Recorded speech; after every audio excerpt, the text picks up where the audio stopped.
아멘. 기다림은 설레임입니다. 제가 하는 목사님이 22살 때 한 여성과 연애를 하게 되었습니다. 지금 사모님인데요.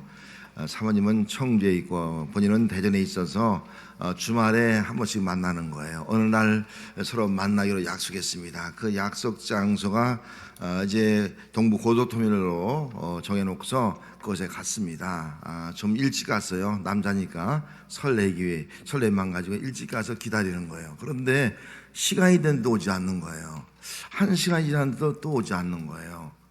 하루 종일 기다렸습니다. 하루 종일. 그래도 오지 않는 거예요.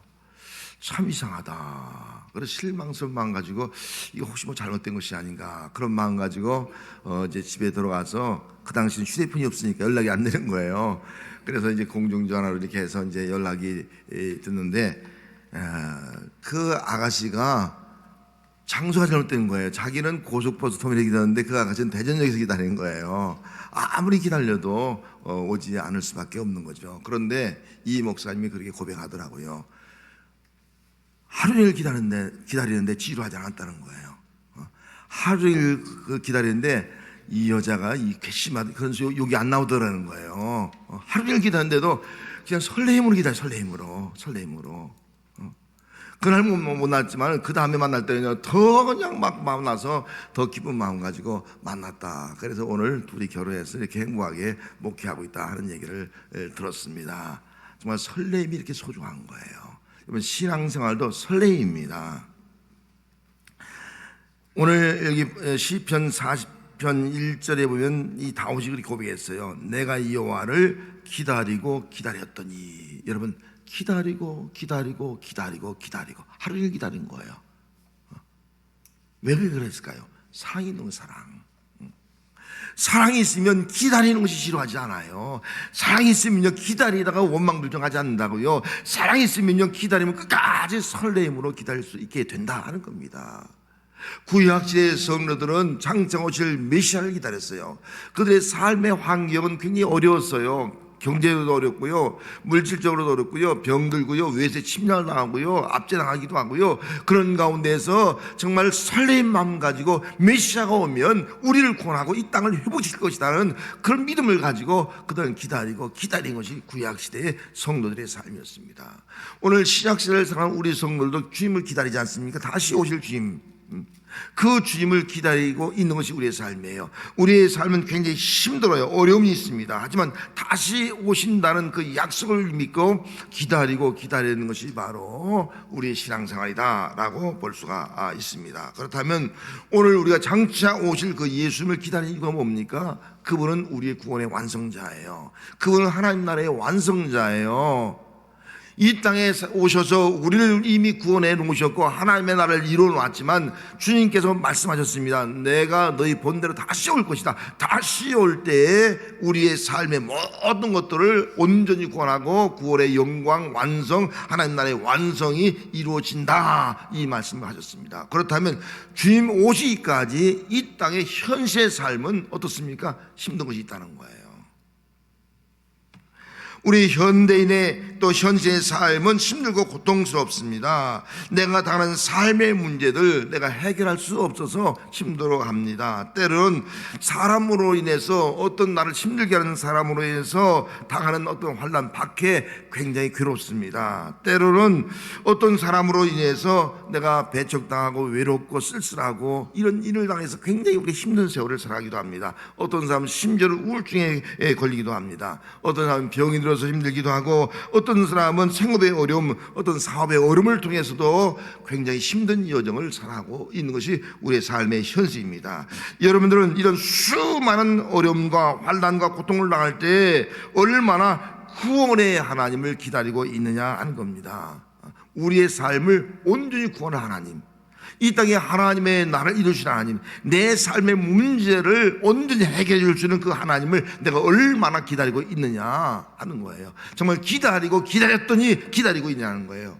어떤 사람은 전혀 기다리지 않습니다.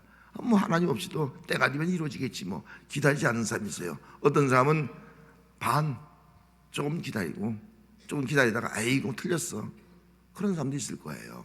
하지만 어떤 사람은 설레임 가지고 끝까지 끝까지 기다리는 사람도 있을 것입니다. 오늘 본문에 나온 이 다윗은 하나님을 기다리는데요, 기다리고 기다렸더니 끝까지 기다리고 있는 것을 볼 수 있습니다.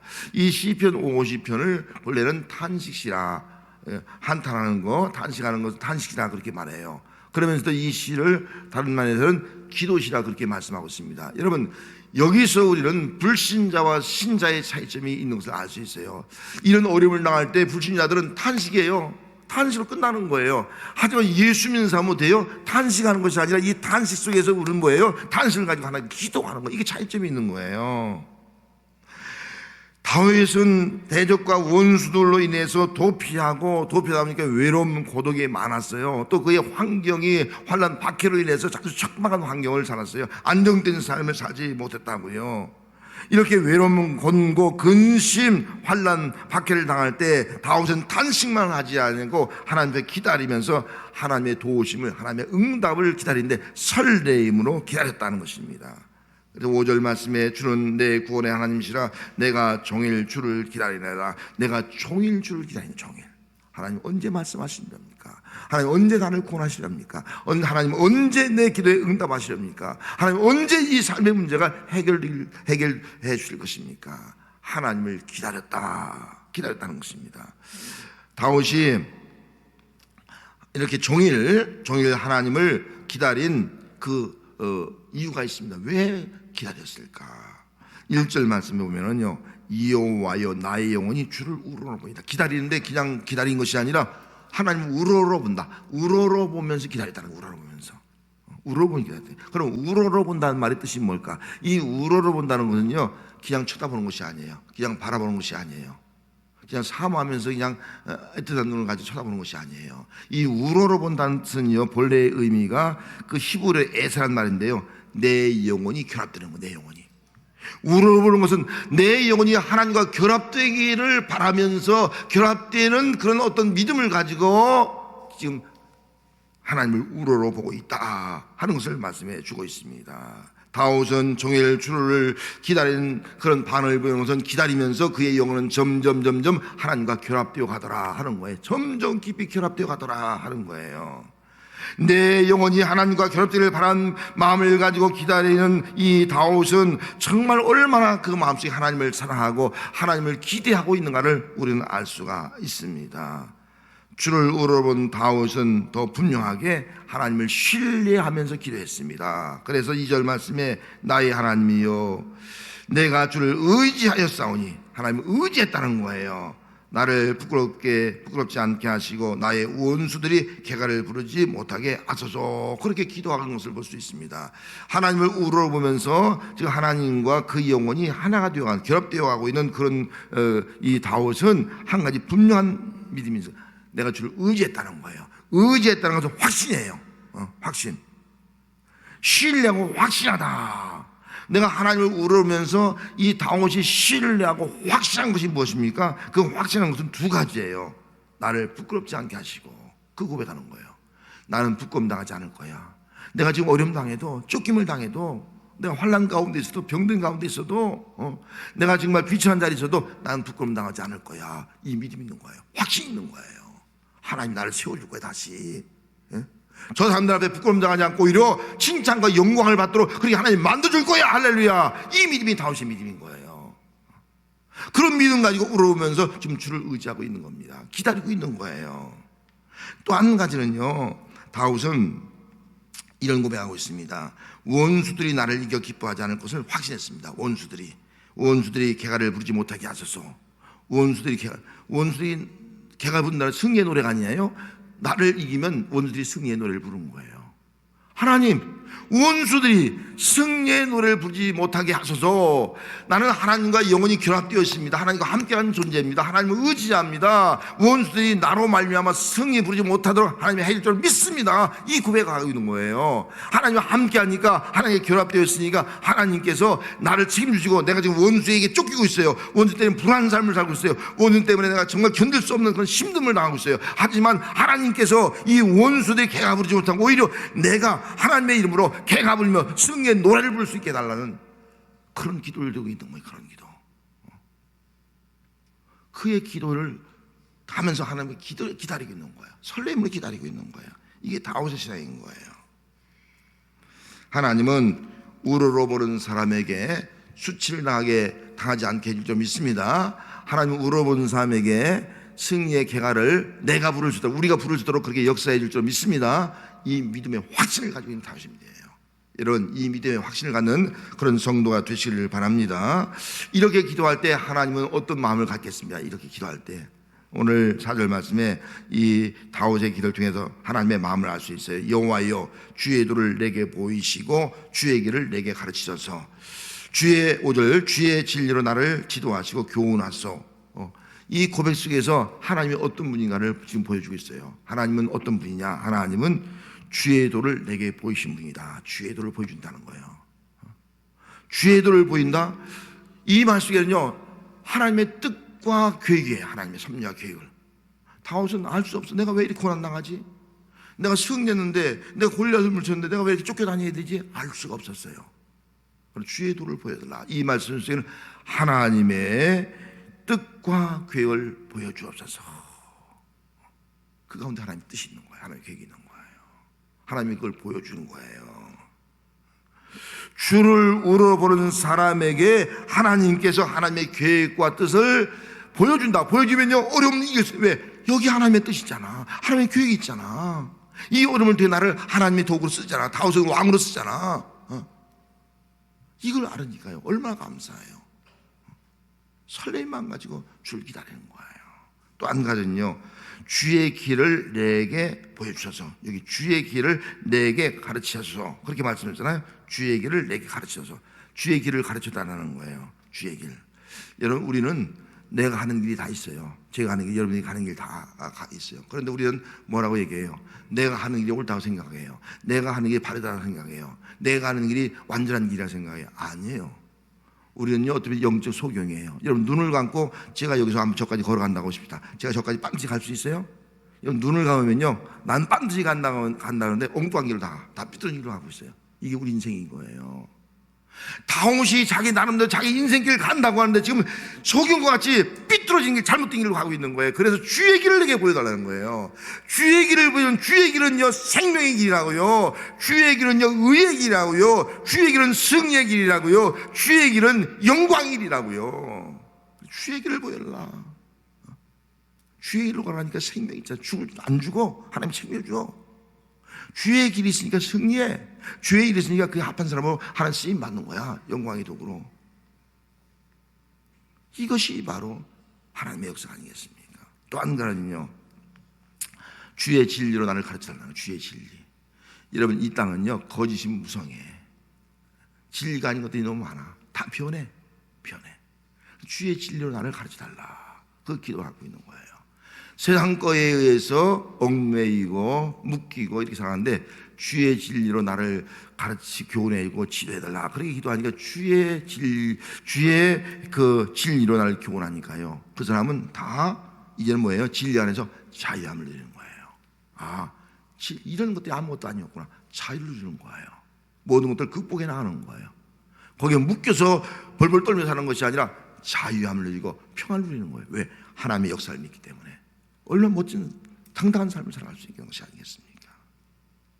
주를 우러러보는 사람은 내 영혼이 하나님과 결합되어 있는 사람이기 때문에 모든 삶이 하나님과 직결되어 있습니다. 내 영혼이 하나님과 결합되어 있잖아요. 그러니까 내 삶이 하나님과 직결되어 있는 거예요. 내가 수치당하면 누가 수치당하는 거예요? 하나님이 수치당하는 거라고요. 내가 패배하면 누가 패배하는 거예요? 하나님이 패배하는 거라고요. 내가 외로우면 하나님이 외로운 거라고요. 내 영혼이 하나님과 직결되어 있다는 이 믿음을 가진 다윗은요, 하나님이 어떤 분입니까? 수치당하는 분이 아니잖아요. 하나님 영광스러운 분이 아니겠습니까? 하나님 패배한 분이 아니잖아요. 하나님 승리케 하시는 하나님이 아닙니까? 하나님은 외로운 분이 아니지 않습니까? 사랑이 충만한 하나님이 아니겠습니까?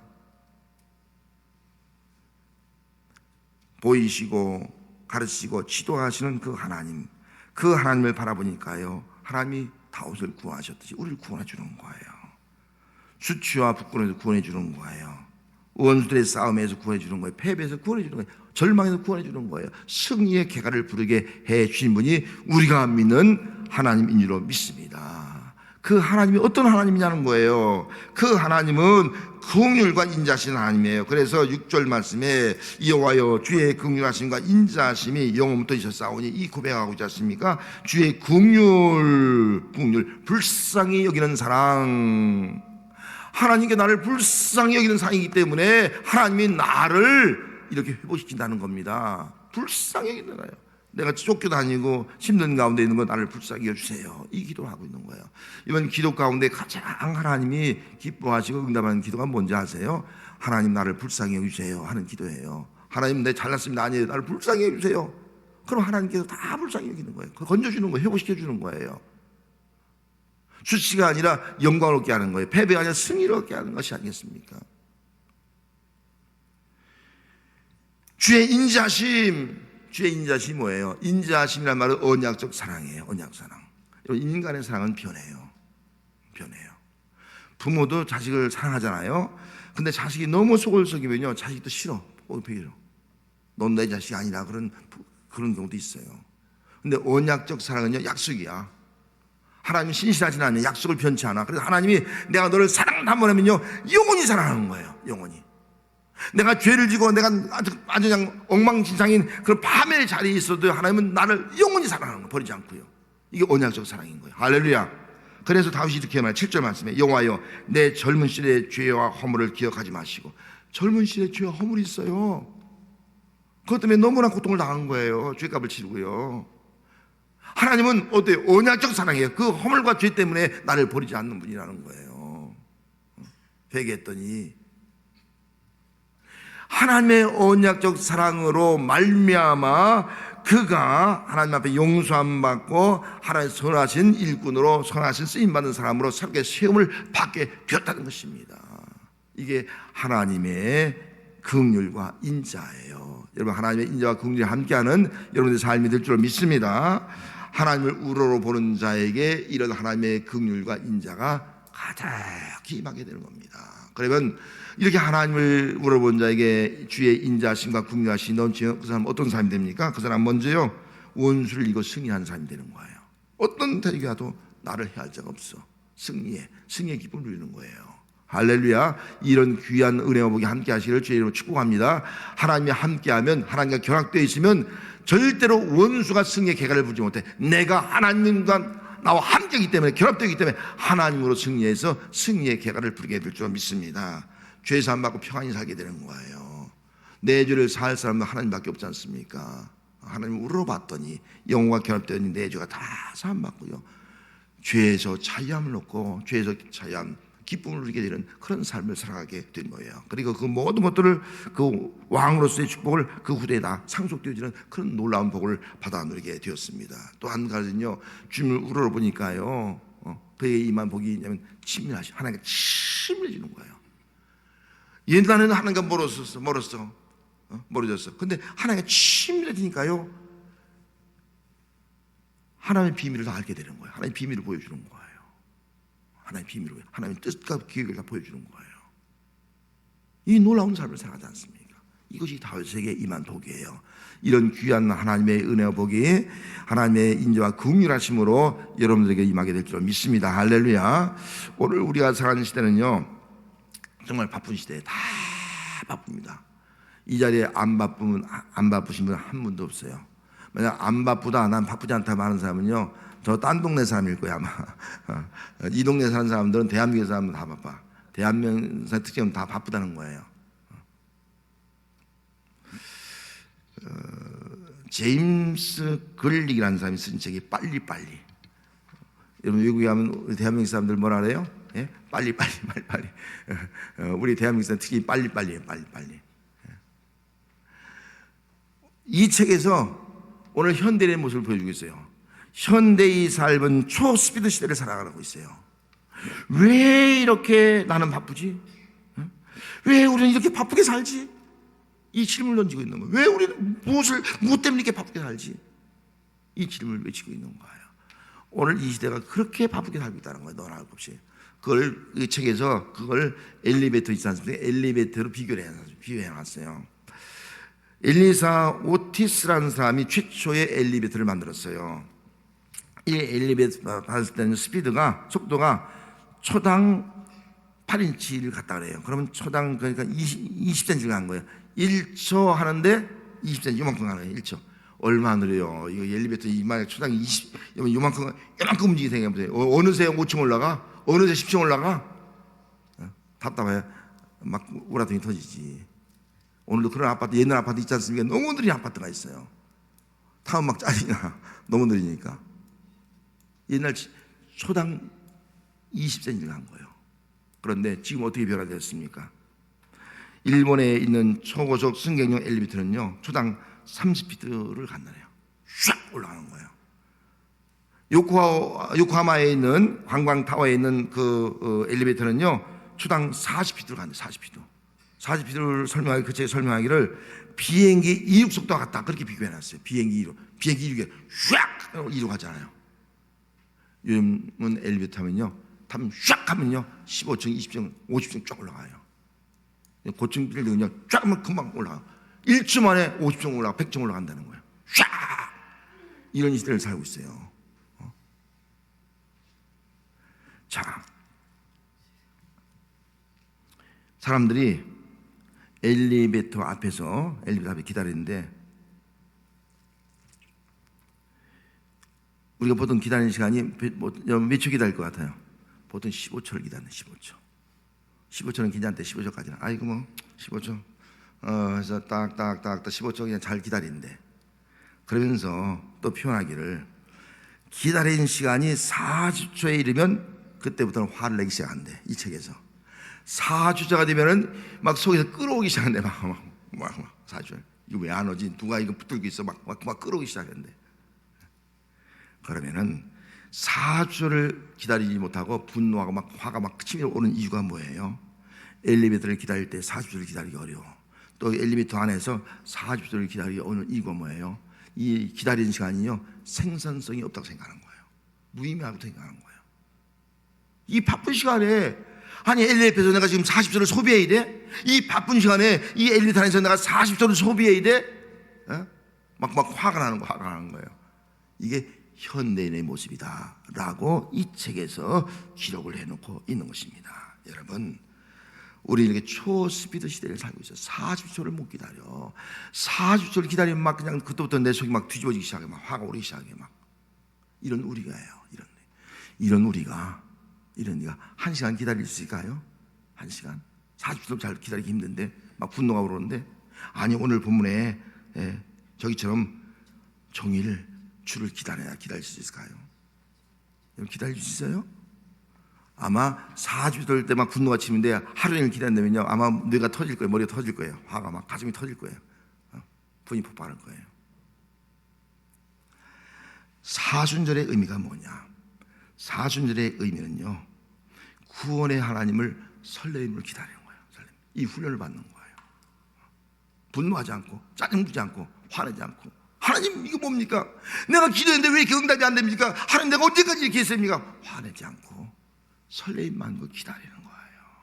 5절 말씀에 주는 내 구원의 하나님이시라 내가 종일 주를 기다리라. 종일 주를 기다려. 종일 주를 기다려요. 종일 기다리면서 그의 영혼은 어떻게 되는 거예요? 하나님과 그 영혼이 점점 결합이 되는 거예요. 점점 결합이 되어지는 거예요. 기다리면서 순간 딱 결합되는 것이 아니라 기다리면서 그의 영혼이 하나님과 결합되어지는 거예요. 다윗이 주는 내 하나님이여 고백하면서 내가 종일 주를 기다렸듯이 오늘 우리 성도들도 십자가에 못 박히신 예수님을 정말 종일 기다릴 수 있는 그런 사순절이 되어야 할 줄로 믿습니다. 나를 위해서 십자가에 죽으시고 또 부활하신 그 주님, 그 주님을 정말 종일 기다리는 것, 이것이 바로 우리가 가져야 할 이 사순절의 믿음이다 하는 겁니다. 여러분, 사순절은 종일 정말 바빠요. 정말 바빠. 40초를 우리 기다려요. 종일 기다리는 훈련을 한 거죠. 1시간 기다리는 훈련, 2시간 기다리는 훈련. 그 훈련하면서 종일 주님을 우러러보는 거예요. 우러보면서 내 영혼이 하나님과 결합되어 가는 거예요. 인생길에서 내 발이 어떤 그물에 빠져 허우적거리고 있습니까? 바쁘게 살고 있는데 왜 이렇게 나는 고독하고 외롭습니까? 열심히 직장 생활하는데 왜 이렇게 살기 힘들고 하는 일이 안 되고 환난과 고난이 있습니까? 착하고 양심적으로 살았는데 왜 나에게 이런 고통이 있고 죄악의 어떤 그런 갈등이 있고 힘듦이 있습니까? 이런 모든 문제를 우리 사순절 기간에 우리 주님을 우러러보면서 기다리는 성도가 되시기를 바랍니다. 오늘 주보에 기록해 놓은 책이 있습니다. 응답받을 때까지 멈추지 말고, 이엠 바운즈가 기록한 책이에요. 이 책이 아주 중요한 말을 기록해 놓고 있습니다. 믿음이 먼 발치에서 하나님을 바라보게 될 때에 기도는 아무런 기적을 일으키지 않으며 아무런 놀라운 능력 구원의 사건도 일어나지 않는다. 그러나 가까운 믿음의 골방에서 생생한 눈으로 하나님을 바라볼 때 기도는 기적의 역사를 만들어낸다. 할렐루야. 이번 사순절 기간에 내가 지금 어떤 마음을 가지고 있습니까? 멀리서 주님을 쳐다보고 있어. 아무런 역사가 없어요. 아무런 응답이 없어요. 아무런 능력이 없어요. 아무런 기적이 일어나지 않아요. 가까이 우러보면서, 하나님 우러보면서 내 영혼이 결합되어 갈 때에 우리 주님의 능력의 역사가 나타나고 하나님의 기적이 나타납니다. 이번 사순절 기간에 하나님의 능력과 기적을 만들어 갈 수 있는 삶이 여러분들의 삶이 되시기를 주의 이름으로 축복합니다.